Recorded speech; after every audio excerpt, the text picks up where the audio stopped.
Hello, Sage Seed. Look at this disclaimer form. Basically, I'm trying to educate you to be a financial sage, not give you stock advice.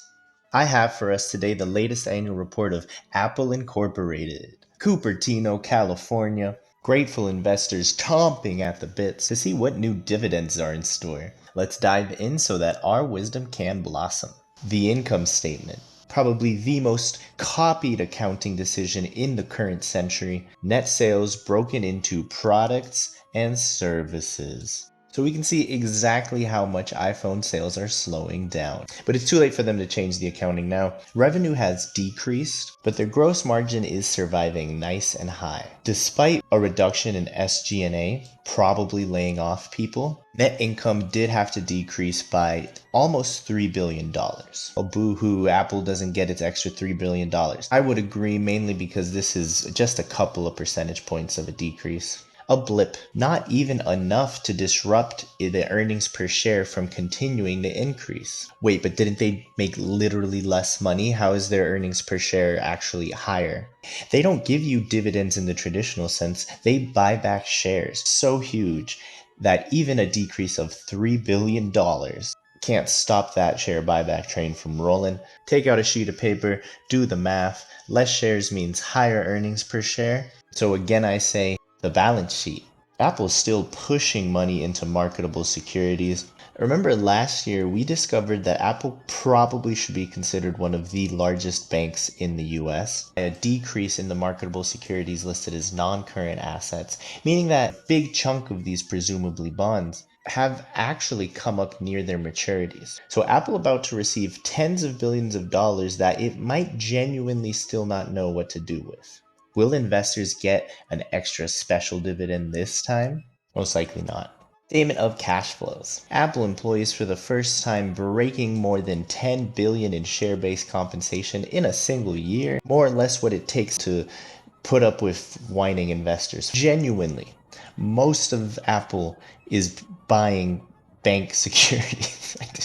So in conclusion for the opening move, the biggest thing happening is still, why is Apple running like a bank? And we will absolutely take a look at that update. But product sales decrease, leading to a somewhat less than stellar income statement. This is Apple. Are you going to explain why iPhone sales are lower? Especially since I suspect we're going to see fighting off calls for a special dividend as soon as next year. Hey, if you're getting more comfortable uncovering the stories behind the numbers, please like and subscribe. We are going to start with the item 7.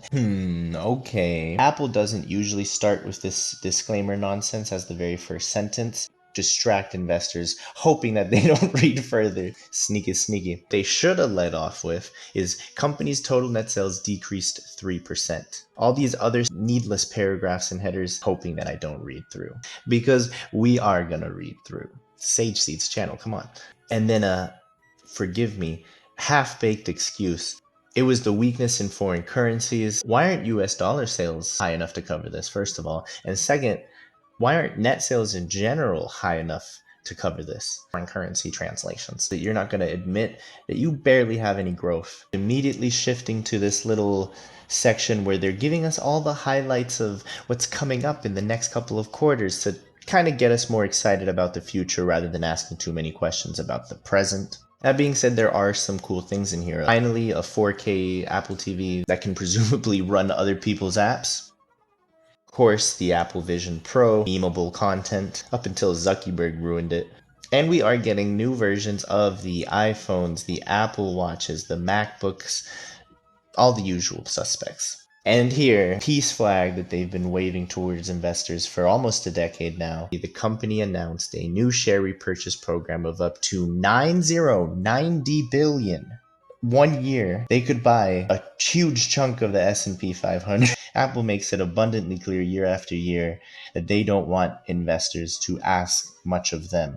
They're already returning almost $100 billion in dividends, blah, blah, blah. $100 billion for them is a tiny payoff. And of course, obligatory stock-based compensation expenses, which do seem to grow unlike sales. We can see the categories that they themselves think about: iPhone, Mac, iPad. And surprise, surprise, it actually wasn't really the iPhone that decreased. It's actually Mac sales after a very healthy recovery with the M1 chip. I've done a bit of a plummet here. I mean, 27%, let's be fair, is not plummeting. By Apple standards, this would be plummeting. But for most company standards, this is not something to freak out about. People who have been using the M1 chip, does that make sense to you? Sure, Apple fanboys are going to be like, oh, this is because everyone bought it in the first year, so you just don't understand how high the demand was pent up. Okay. Everything is fine as long as the gross product margin for products can continue to trend towards 40%. Just goes to show you that price increases are being accepted. And with small exceptions like the MacBook segment, there really is no reason to stop increasing prices. A big part of the reason why these price increases keep happening is that research and development continues to grow well beyond anything that the sales numbers justify. 20% increase in research and development last year, now followed up with another 14%. Apple is spending $8 billion more annually than it was just 2 years ago. I'm now interested to see what they've been spending this on. We did Control F for the word research, and it only shows up 9 times. There's no talk of what the research and development is spent for. If you think I'm being a bit rude to Apple, it's been more than half a decade of this exact pattern. Raise prices, make more money, raise stock-based compensation and research and development. Don't explain to anyone where that money's going. I did, however, find one interesting use case. Research and development does show up in the deferred tax assets and liabilities section as an asset. Back to the item 8. This is the handy dandy table where Apple is going to explain to us exactly how it runs like a bank. I mean, cash, sure, that's normal. All businesses have that. Level 1 is not necessary, but they're just dabbling a little bit. And then, yeah, there's a level 2 here. There's, it keeps going. Oh, an entire portfolio here. U.S. Treasury securities, commercial papers, CDs, municipal securities. If this were regulated as a bank, just this page alone would be larger than 90+% of all American banks. Apple isn't regulated for it. It seems that a good chunk of U.S. Treasury securities have matured, giving us a bit of insight into the length of the instruments that Apple is taking on in order to avoid the pressure of having to distribute this as a dividend. Well, it's going to take a couple of years for this to wane off, for the time duration to take down. It's already been an impact of over $10 billion in the last year, $173 billion versus lower down on the page, 183 billion. Apologies that I can't show you side by side. Pretty sure this table was almost deliberately made hard to read. Apple very much stuck in this position where their CFO department isn't buying more marketable securities. They might not be able to find ones that they like, or they might just be being told not straight up. But money is still rushing in, price increases are still working, and if nothing changes, tens and tens of more billions of dollars are gonna fall off the duration curve. Either the CFO department at Apple uses this money for more marketable securities, or there has to be a special dividend coming in the near future, potentially within the next 3 years. Maybe all of this is just the early signs of the return of activist investing in the Apple boardroom. If anyone were to ask me, I'd say the path of least resistance is just pay the special dividend already. Sure, it'll be the largest dividend payout in US economic history. It's bonkers to think that by far one of the crown jewels of American economy is just hoarding cash like a paranoid dwarf. Good thing they don't ask me.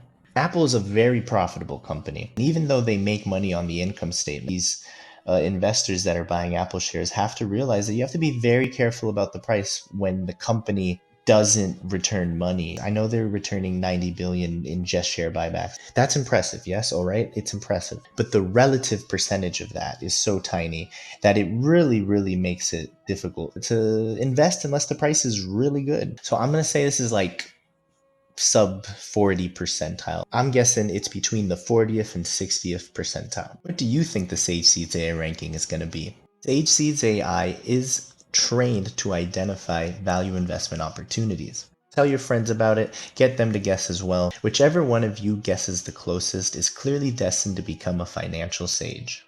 Apple Inc. is ranked at the 71st percentile. 379 out of 538, quite significantly lower than what I was expecting. Apple is very profitable. You sell a couple less MacBooks, a couple less iPhones. That's okay. That can be managed and handled. They're trying with the Vision Pro, trying with the wearables. But for a company whose main attractive quality is its high profit margins, it is shocking to see how destructive it is to start shoving hundreds of billions of dollars into marketable securities just because you can. Most of these marketable securities would be making no more than 3, 4, 5, maybe 6%. And so with every year that this goes on, no matter what Apple does on the product and services side, investors will be buying into a secret hidden bank. How high can return on equity be when you've got half your balance sheet returning 3% on US treasuries? Coming up quickly to a crossroads. Is it going to spend another decade teasing investors? Just the tip. Or will Tim Cook be the man to return more dividends than any other person in US history? I certainly look forward to finding out with you all in future seasons.